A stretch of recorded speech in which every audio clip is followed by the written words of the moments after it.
Good afternoon po, ma'am. We are tourism management students from Mapomalian Colleges, Laguna, and nandito po kami para i-evaluate po yung ecotourism site nyo, which is the KM90. Napili po namin tong ecotourism site na to kasi based on our research po is meron po DOT accredited po kayo and may homestay facilities po kayo. So may mga few questions lang po kami na itatanong. Pero bago po namin yung itanong, pwede po namin malaman yung name nyo and position nyo po dito sa Eco Park. I'm Miss Jeff and the manager of this Fremont. So, Miss Jeff po. Miss Jeff. Okay. So, Miss Jeff po, for our first question po, ano po yung mga activities na ino-offer niyo po sa site na to? Usually, ano lang naman trekking. So, from entrance, pupunta kayo dyan, maglalakad kayo. While walking siya dyan sa Botanical Garden, marami kayo makikita mga different sa mga plants, yung mga talagang kakaiba na hindi natin makikita outside Manila. Tapos, yung trekking, from here, akit kayo doon, hanggang makarating kayo doon sa pinaka-peak. Tapos, yun yung yun yung pinaka-excitement dun kasi nakaradikad sa taas, and then yung hangin, and then makikita mo overlooking dun sa ibang city natin dito. And then, meron din kaming dito, every Sunday, meron kaming yung banda. May live band kami dito. So, every Sunday, yun yung usually na nakikita ng mga nagpupunta rito, especially yung mga riders. And then, dinadayo din tayo from other cities kasi nga, tayo lang yung kakaiba na para talagang malamig.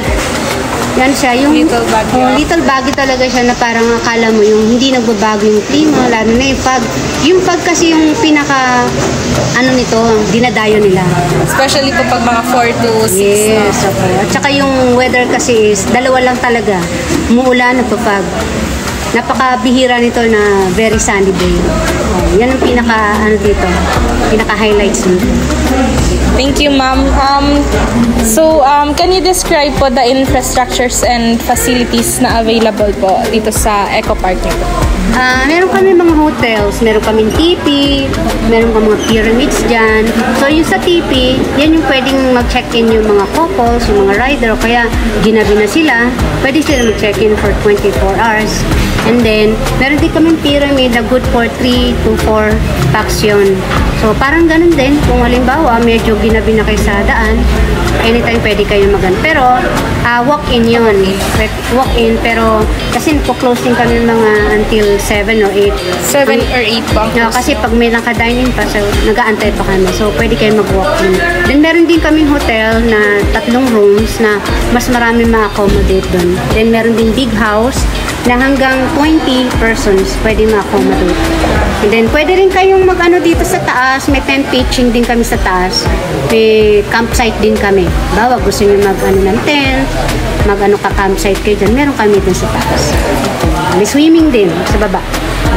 Okay, next question pa is, how does the site incorporate local culture? Yung local culture?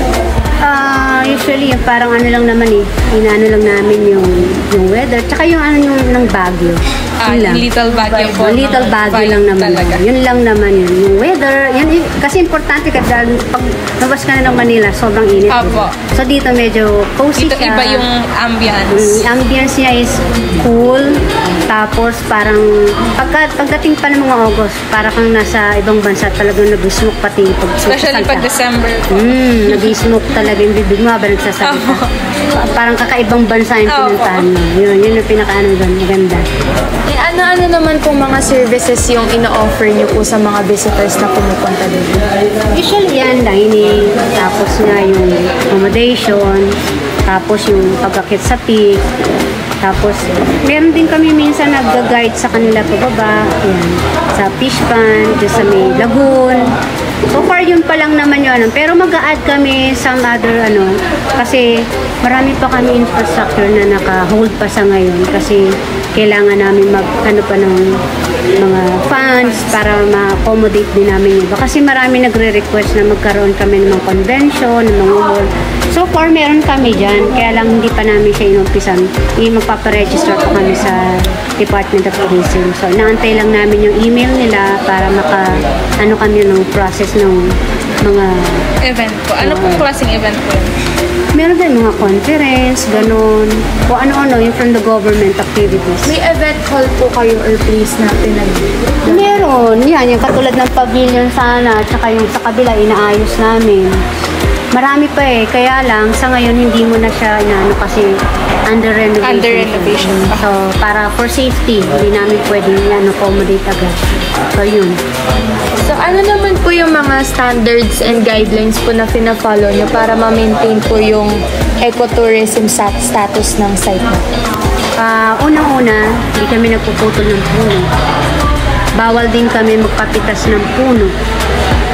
Kahit kami mga staff dito, hindi kami pwedeng basta-basta bubunot ng puno. And then, no smoking area kami. At the same time, yung mga hayop dito, hindi naman namin sila sinasaktan. Pinapabayaan lang namin sila. So, yung mga basura din, halimbawa, may mga mag-viewing. Once na pumasok sila, we encourage them na mag-ban. Na, halimbawa, 500 pesos. Yung 500 pesos na is marirefund naman nila as soon as makabalik sila. And then, yung pagkain na dala-dala nila, yung mga packages na may babalik nila. Kasi ililista na nila.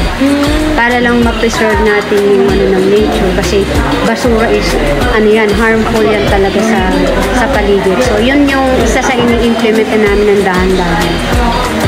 Yun. So, napansin lang din po namin, upon entering the site po, may entrance fee po kayo na 50 pesos.